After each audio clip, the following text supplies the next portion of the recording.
New tonight, the attorney representing Armed Forces Brewing is issuing a warning to the City of Norfolk ahead of a December vote. After the Norfolk Planning Commission shot down the controversial brewery's request for 3 conditional use permits, City Council will have the final say. But in a letter sent to the city attorney, Tim Anderson said if the City Council votes against Armed Forces Brewery, they should expect a lawsuit from his office. Sarah Hammond tells us more.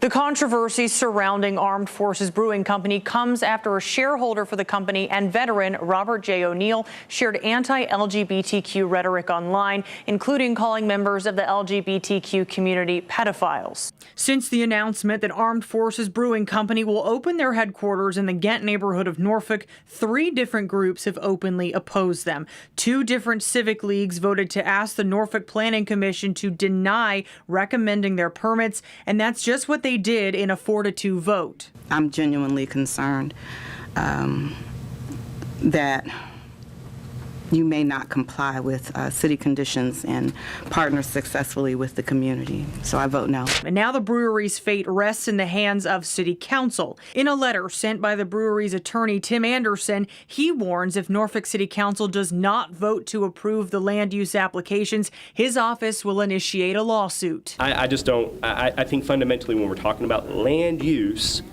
and whether we should be able to operate, there's really no difference between O'Connor's and Armed Forces Brewery of what they're going to do other than the name and the theme.